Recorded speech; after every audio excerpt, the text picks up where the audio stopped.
Okay. Thank you, everyone. Thanks for joining us. I'm Dagny, and this is my colleague, Keanen. So this presentation is really based on the manuscript that is now under review that we drafted, sharing some of the ethical dilemmas we encountered.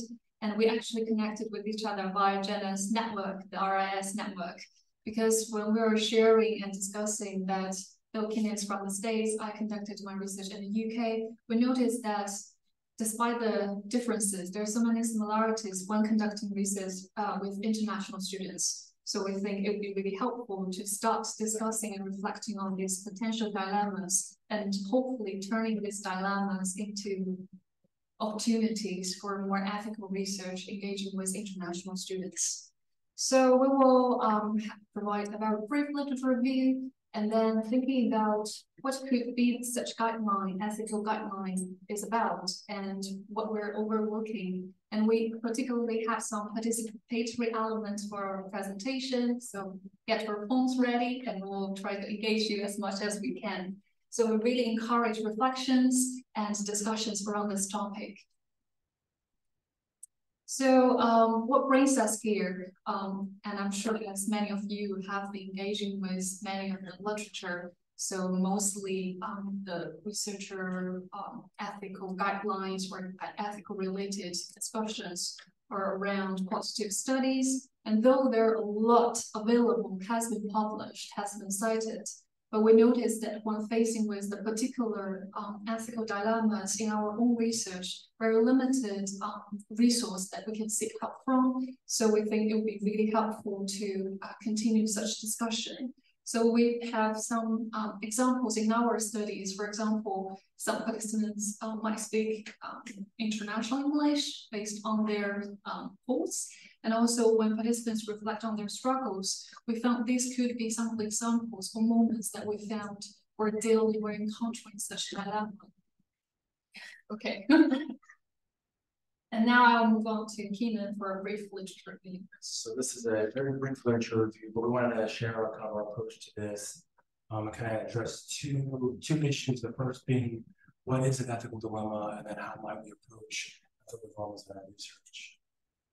So as you might expect, ethical dilemmas, there's a variety of approaches out there, different definitions. So if we're looking at the bioethics literature, for instance, there might be a focus on conflict and choice. Should maybe physicians do or not do something? But if we look at educational research, there's this examples of researchers trying to balance their responsibilities to participants and then producing quality or rigorous research.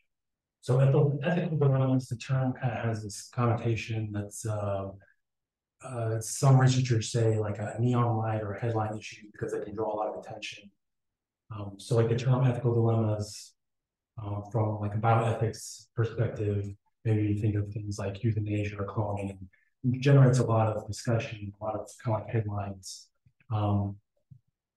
Alternatively, not to create a false binary, but an alternative approach is ethically important moments.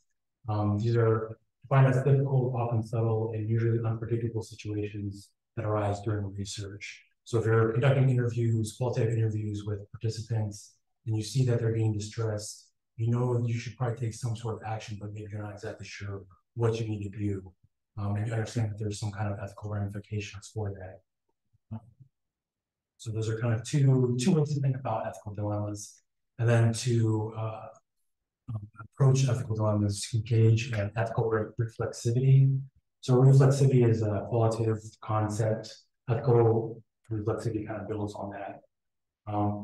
Generally, qualitative reflexivity is kind of where qualitative researchers understand and they reflect upon the position within the research and how that might influence some of the outcomes that they come up with. But we don't, it kind of has like this, sometimes it can have like this kind of like vague,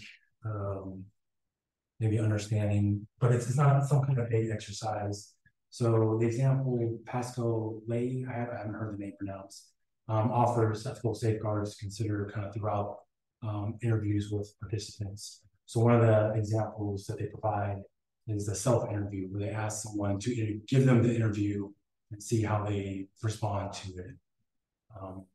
So some examples here, Williams was working with individuals who are deaf. Clark, maybe the most relevant is Honan et al., where they kind of, there were some tensions between the requirements of the ethics committees and then their field work in Bangladesh, Laos, and Saudi Arabia. But currently, we've got a lot of examples here, but currently we haven't really come across anything specific to research with international students, and that's kind of where we're trying to push that.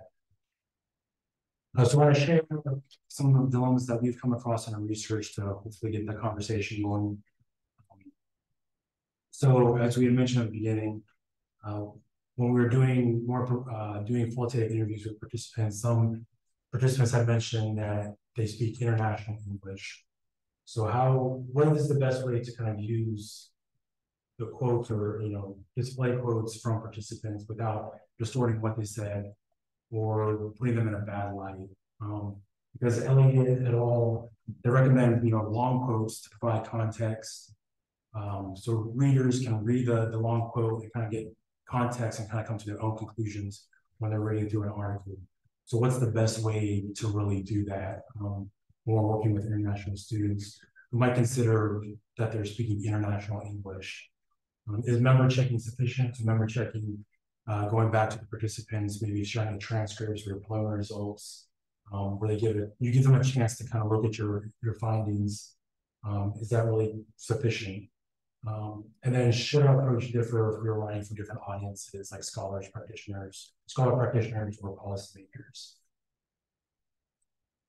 And in my study, I look at international students' experiences during the master's learning here in the UK. And I employed a longitudinal design using audio diaries. So I was inviting participants to record monthly reflections sent back to me because I was trying to embrace the complexity and nuanced understanding of their experiences here. So at the beginning of this longitudinal collection, and there were a few participants asked, what should I record? Though we were having kind of discussion and they've already signed the consent form regarding their involvement and they read through the plain language statement. Apparently there's something missing here. And on several occasions, some of them were saying whether my recording is right or whether this is something you would like to see. So I think this really brings me really good areas for considerations when conducting research, especially at the initial stage. For example, for the international participants, maybe engaging with the research is their very first experience. They not necessarily understand what does research mean and how, for example, how much time required, and especially I'm using creative methods, so really unpacking those. So I found a briefing session would be really helpful, useful, explaining things, trying things out together. So really get them to understand what does this mean to be a research participant in this particular study. And also thinking about established and maintained reports, because it's really important, especially considering a longitudinal collection. So I guess it's really important to not only think about what we can get from the researchers, from the participants, but also in what ways we can feed back to the participants. So in my case, I was thinking, because it's such a demanding involvement from the participants'